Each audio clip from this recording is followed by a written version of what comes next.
Assalamualaikum warahmatullahi wabarakatuh. Sebelumnya, perkenalkan nama saya Sandita Rahmalatansa. Di sini saya akan memaparkan materi mengenai anatomi dan fisiologi dari sistem saluran pencernaan, sistem kardiovaskular, dan sistem pernafasan. Untuk materi yang pertama yaitu ada sistem saluran pencernaan. Sistem pencernaan adalah suatu sistem dalam tubuh yang dimulai dari menerima makanan, lalu dicerna oleh organ-organ pencernaan, kemudian diserap dan dikeluarkan sisa-sisa pencernaan dari dalam tubuh. Organ-organ pencernaan dimulai dari mulut dan berakhir di usus. Kemudian sisa-sisa pencernaannya itu akan dibuang melalui anus. Proses pencernaan makanan terdapat dibagi menjadi dua, yaitu ada pencernaan secara mekanik dan pencernaan secara kimiawi. Pencernaan secara mekanik yaitu proses makanan dipecah secara fisik menjadi potongan-potongan kecil. Sedangkan pencernaan secara kimiawi yaitu proses tubuh menyerap makanan yang dibantu oleh enzim-enzim pencernaan.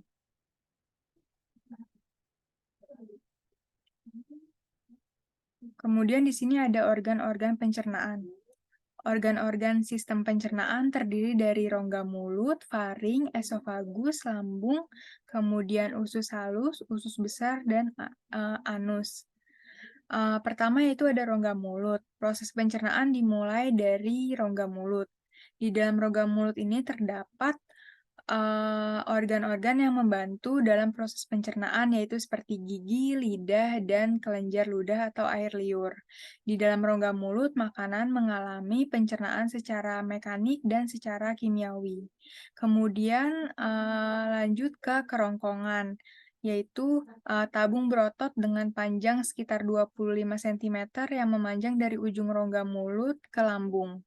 Berfungsi untuk melewatkan makanan yang dikunyah dari mulut ke lambung atau proses menelan makanan, sehingga mencegah masuknya benda asing ke dalam lambung.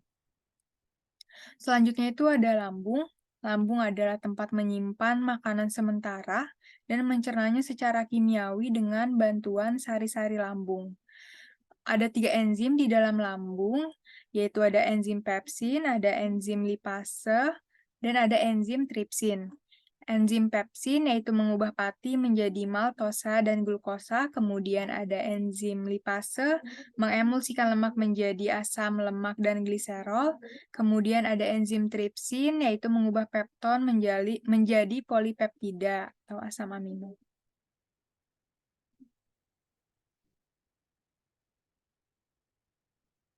Selanjutnya itu ada usus halus. Usus halus atau intestinum merupakan tempat penyerapan sari makanan dan tempat terjadinya proses pencernaan yang paling panjang, yaitu sekitar 6-8 meter. Terdiri dari 3 bagian, yaitu ada duodenum, ada jejunum, dan ada ileum. Usus halus ini memiliki enzim-enzim. Ada enzim amilase, yaitu memecah amilo menjadi disakarida, kemudian ada enzim pepsin, memecah peptid menjadi asam amino, enzim erepsin, yang berasal dari eripsinogen, memecah peptid menjadi asam amino, kemudian ada lipase, memecah lemak menjadi asam lemak dan gliserol, kemudian ada enzim disakarase, memecah disakarida menjadi monosakarida, ada enzim fosfatase, memperlancar proses penyerapan asam lemak dan glukosa. Kemudian yang terakhir ada enterokinase, yaitu memecah enzim tripsinogen dari pankreas menjadi tripsin. Selanjutnya masuk ke usus besar. Fungsi utama dari usus besar ini adalah menyerap air selama proses pencernaan, membentuk feses, kemudian mengeluarkan sisa makanan hasil cerna atau feses dari tubuh, dan membentuk lendir untuk melumasi permukaan mukosa.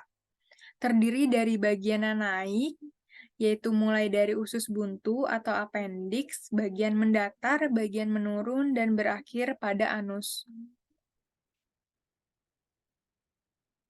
Kemudian, organ pencernaan yang terakhir yaitu anus. Anus merupakan bagian terakhir dari usus besar. Panjangnya itu kurang lebih 15 cm. Organ ini berfungsi sebagai tempat penyimpanan sementara feses, menahan feses agar tidak keluar tiba-tiba, membantu feses melewati gerakan peristaltik. Ada otot sukarela di sana, di anus, yang kita kendalikan dengan kemauan kita.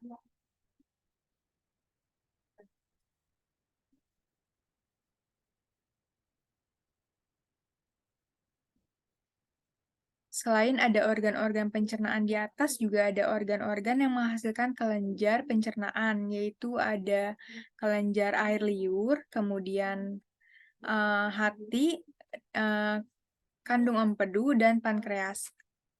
Untuk kelenjar air, kelenjar ini mengeluarkan amilase, enzim yang memecah karbohidrat menjadi maltosa. Kemudian ada hati dan empedu. Hati mampu memproduksi 0,5 liter cairan empedu setiap harinya, yang kemudian ditampung di kantung empedu.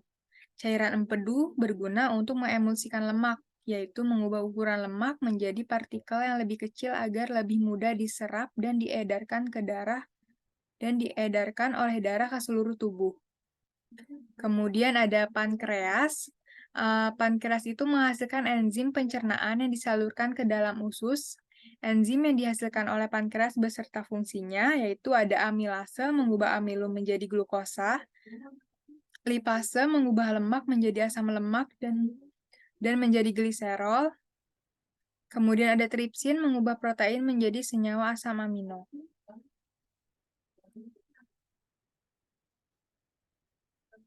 Kesimpulan dari presentasi mengenai anatomi dan fisiologi sistem saluran pencernaan, yaitu sistem pencernaan manusia dimulai dari mulut, kemudian ke kerongkongan, lambung, ke usus halus, usus besar, dan terakhir anus. Kemudian sistem pencernaan ini berfungsi untuk menerima dan mencerna makanan. Setelah dicerna, nutrisi tersebut akan diserap dan disalurkan ke seluruh tubuh melalui aliran darah. Sistem pencernaan juga berfungsi untuk memisahkan dan membuang sisa makanan yang tidak bisa dicerna oleh tubuh. Pencernaan pada manusia dibagi menjadi pencernaan secara mekanik dan pencernaan secara kimiawi. Pencernaan secara mekanik yaitu tidak melibatkan enzim, sedangkan pencernaan kimiawi melibatkan enzim. Kelenjar pencernaan terdiri atas kelenjar ludah atau saliva, kemudian pankreas, dan ada hati yang berperan untuk menghasilkan enzim atau getah pencernaan, sehingga lebih mudah diserap oleh tubuh.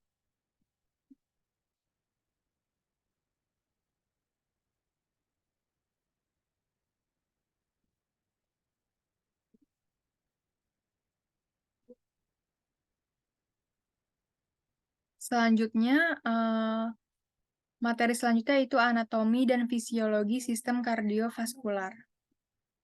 Sistem kardiovaskular atau sistem sirkulasi yaitu sistem yang mengedarkan oksigen dan nutrisi-nutrisi ke seluruh tubuh.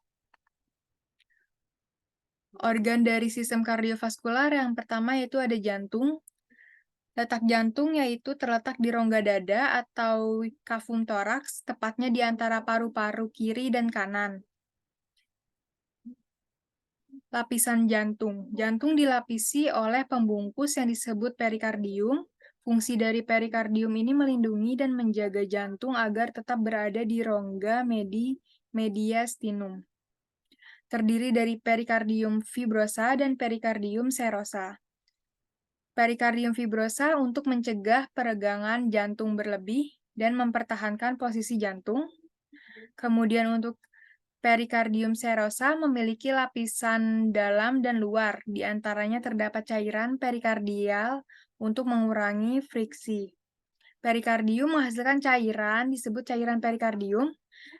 Fungsinya itu untuk mengurangi gaya gesek saat jantung bekerja. Kemudian ada struktur lapisan jantung. Yang pertama ada epikardium, melapisi bagian luar permukaan jantung. Kemudian ada miokardium, melapisi bagian tengah jantung.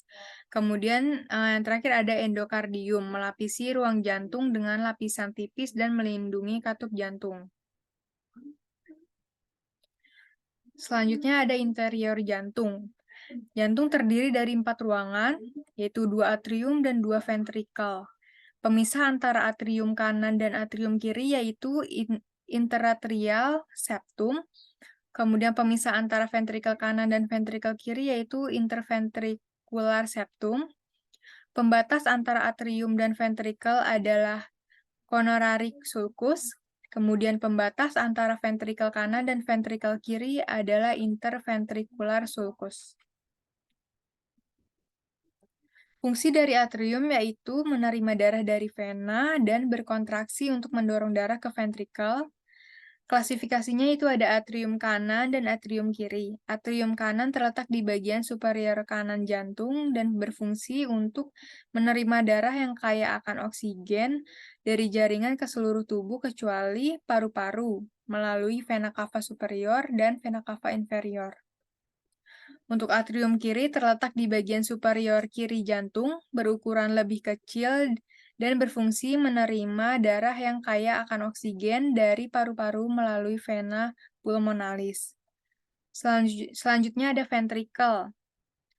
Ventrikel memiliki dinding yang lebih tebal daripada atrium. Untuk klasifikasinya yaitu ventrikel kanan terletak di bagian inferior kanan pada apeks jantung dan berfungsi memompa darah ke paru-paru melalui arteri pulmonalis. Untuk ventrikel kiri terletak di bagian inferior kiri pada apeks jantung dan berfungsi memompa darah ke jaringan di seluruh tubuh. Organ dari sistem kardiovaskular yang lainnya yaitu ada pembuluh darah. Pembuluh darah itu terbagi menjadi arteri, vena, dan kapiler. Untuk arteri memiliki ciri-ciri dinding arteri yang memiliki 3 lapisan, yaitu ada tunika eksterna, tunika media, dan tunika intima. Kemudian dindingnya kuat dan juga elastis. Terletak di dalam permukaan tubuh, denyutnya terasa, kutubnya terletak di pangkal jantung. Jika terluka akan memancar. Kemudian ciri-ciri yang selanjutnya itu arteri membawa oksigen. Dan aliran darahnya itu keluar atau meninggalkan jantung. Fungsinya itu untuk mengangkut atau mengalirkan darah dari jantung ke seluruh tubuh, serta mengangkut oksigen ke organ-organ tubuh. Kemudian ada vena, cirinya itu memiliki dinding yang tipis dan tidak siap untuk mempertahankan bentuknya, terletak di permukaan tubuh, denyutnya tidak terasa, aliran darahnya itu menuju atau kembali ke jantung. Kemudian kutubnya terletak di sepanjang pembuluh, dan jika terluka, darah akan menetes. Vena ini membawa karbon dioksida. Fungsi dari vena yaitu mengangkut darah ke jantung dari venula, serta mengangkut darah yang kaya akan karbon dioksida. Selanjutnya ada kapiler, yaitu ciri-cirinya pembuluh darah kecil yang menghubungkan anteriol dengan venula, kemudian tersebar di seluruh permukaan tubuh. Dindingnya terdiri dari satu sel, tidak memiliki katup, denyutnya tidak terasa, aliran darahnya yaitu menuju dan meninggalkan jantung. Jika terluka, darah akan menetes. Kapiler ini membawa oksigen dan karbon dioksida. Untuk fungsinya yaitu memasok darah dari arteriola ke organ-organ tubuh dan membuang sampah hasil metabolisme organ tubuh.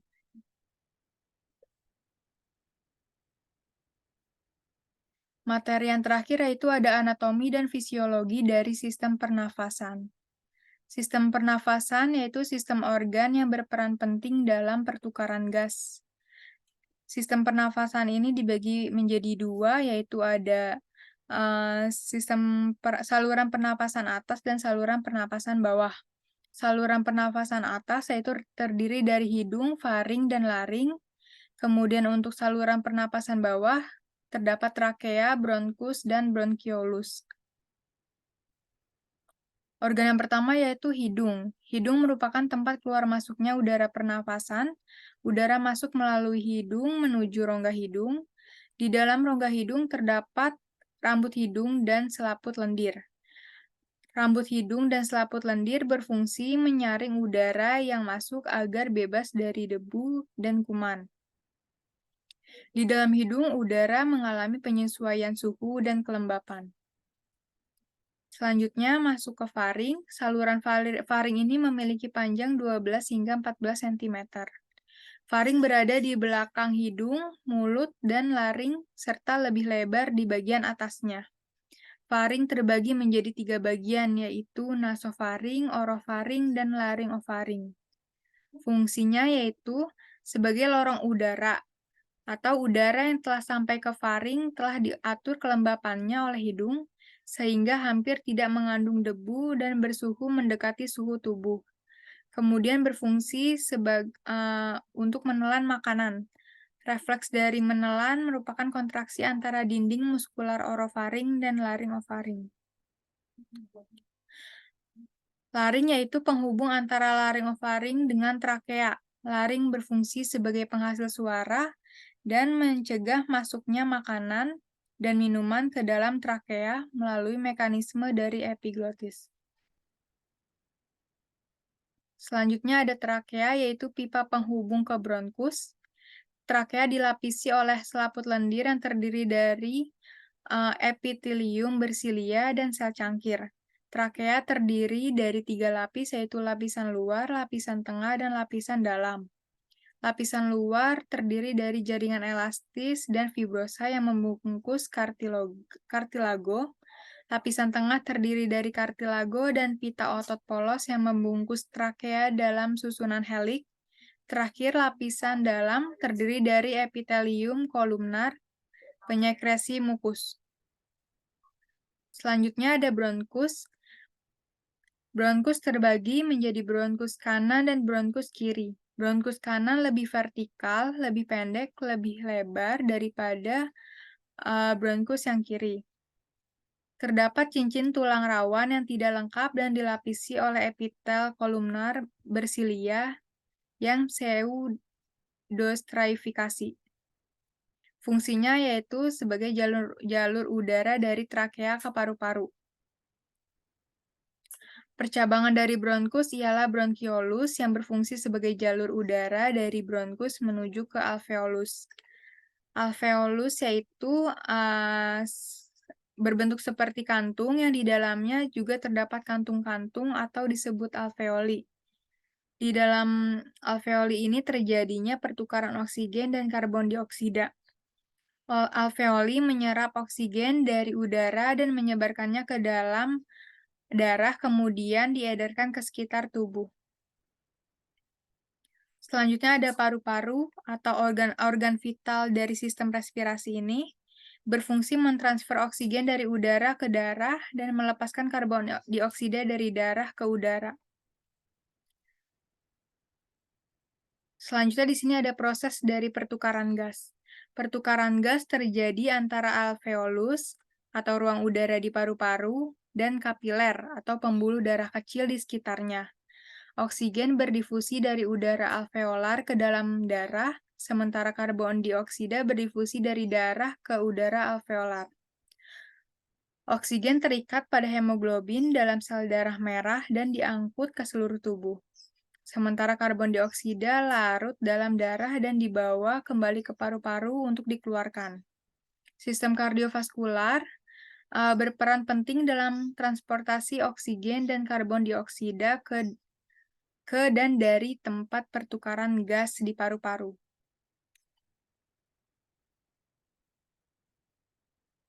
Tahap pertukaran gas yaitu ada inspirasi, yaitu udara masuk sehingga tulang rusuk naik dan diafragma berkontraksi. Lalu dada mengembang. Tekanan di dalam rongga dada menurun sehingga udara masuk ke dalam paru-paru.